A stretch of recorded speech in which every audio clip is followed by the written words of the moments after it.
सभी मेरे साथ ओम नाम का उच्चारण करेंगे।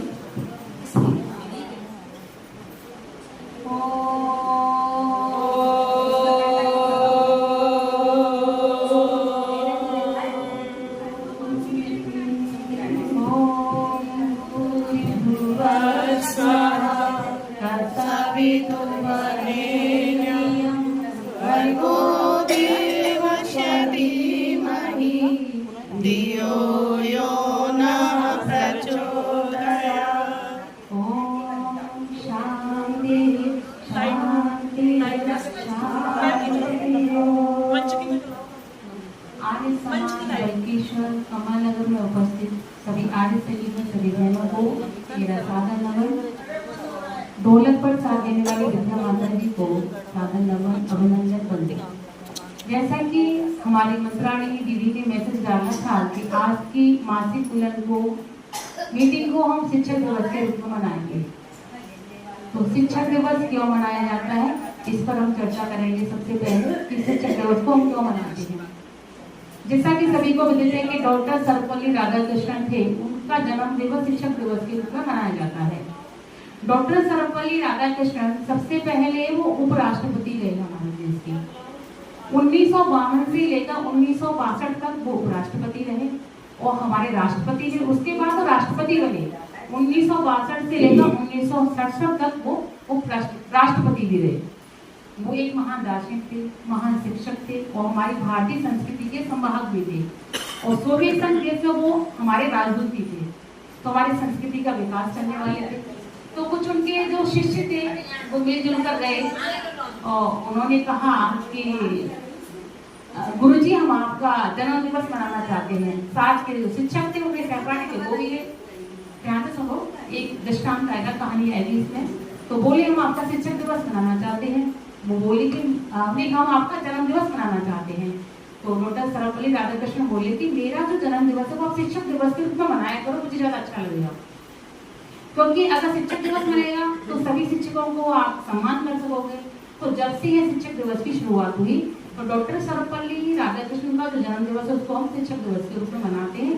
अपने शिक्षकों के प्रति हम आभार व्यक्त करते हैं, सम्मान व्यक्त करते हैं। एक इस पर मुझे कहानी याद आती, दृष्टांत याद आता है। पुरातन समय था, एक गुरुजी थे, वो अपनी उसका गुरुकुल का संचालन करते थे। आश्रम बना हुआ था काफी बड़ा और वो गुरुकुल का संचालन करते थे। तो काफी बच्चे स्टूडेंट उसमें शिक्षा प्राप्त करते थे, बहुत सारे थे बच्चे। अब उनकी कुछ उम्र भी हो गई थी। अब उन्हें लगने लगा कि भाई देखो मृत्यु तो बनना सकते हैं, मृत्यु तो आनी आनी है। वो सोचा थोड़ा मुझे संन्यास किया जाए, इससे मैं जरा विश्राम करूं, अपने जीवन को विश्राम दूं, क्योंकि मृत्यु का कुछ पता नहीं, मेरी उम्र भी हो चुकी है। मैं ऐसा करता हूँ इसमें से एक दो बच्चे जो अच्छे हों पढ़ाई में और वैसे उनका स्वभाव भी अच्छा, व्यवहार अच्छा हो, उन बच्चों को मैं चुन लूँ इसमें से। तो दो योग्य स्टूडेंट उन्होंने अपने पास बुलाए, शिष्य बुलाए।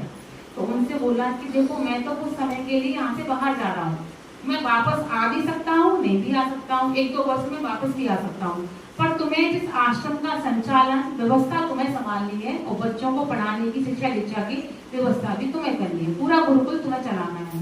वो बच्चे बोले ठीक है गुरुजी आप कह रहे हो जैसा हम करेंगे, पर मैं एक चीज, एक वस्तु तुम्हें देके जाऊंगा, वो वस्तु मुझे वैसी की वैसी मिलनी चाहिए।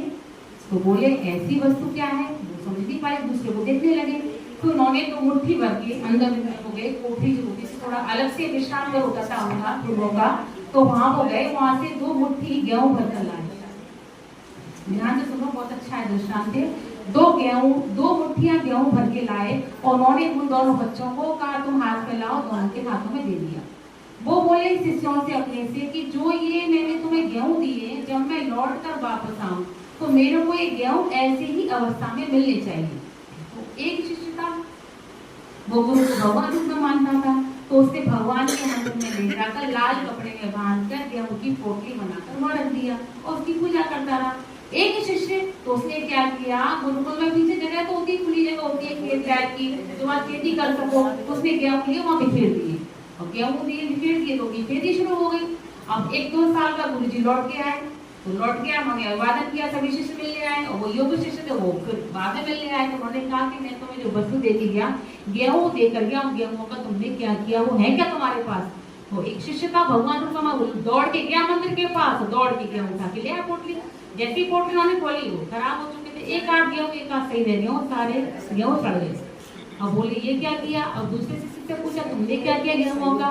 तो शिष्य दौड़ कर गया, हमको ले गया, गुरुजी देखो पिछवाड़े की साइड, अब चलो पीछे की जो जगह है वहाँ मैं ले चलता हूँ। तो वहाँ बहुत सारी फसलें ले ला रही उसकी गेहूं की। तो ये तुमने कैसे किया कि गुरुजी आपने गेहूं दिया, मैंने इसमें इनको बो दिया और ये बो करके और बढ़ोतरी हुई, खाने पीने काम आए बच्चों के, सबके गुरुओं के, शिष्यों के, और ये सब ये बढ़ते चले गए, मैं इनको डालता चला बढ़ते चले गए। तब गुरुजी ने कहा तुमने मुझको भगवान रूप में माना, पर ये गेहूं थे और ज्ञान रूपी गेहूं थे, इन्हें देना था और किसी को, इनका विकास ज्ञान सब पे जाएगा, तभी तो गुरु का यश फैलेगा, गुरु की कीर्ति फैलेगी, क्योंकि सभी शिष्यों पर जाएगा उस ज्ञान होगा जो। और इसने इस ज्ञान रूपी गेहूं को फैलाया तो ये सब जगह गया, सबको खाने को मिला, यानी सबको ज्ञान प्राप्त हुआ। तो जो भी हमें ज्ञान प्राप्त हुआ गुरुओं के प्रति, ऐसे हमारे जो प्रवक्ता आते हैं उनसे ज्ञान प्राप्त करते हैं, जो भी कुछ हमें ज्ञान प्राप्त हुआ वो सभी को दें, और जो भी हम स्वाध्याय करें उसको भी सभी को दें। ज्ञान को अपने पास ही रखना चाहिए, उसका विकास करते रहना चाहिए। 2 लाइनें भी हैं इसमें गुरु के ऊपर, खत्म हो गया है, 2 लाइन है। कैसा लगा दुश्मन सभी को? बहुत अच्छा।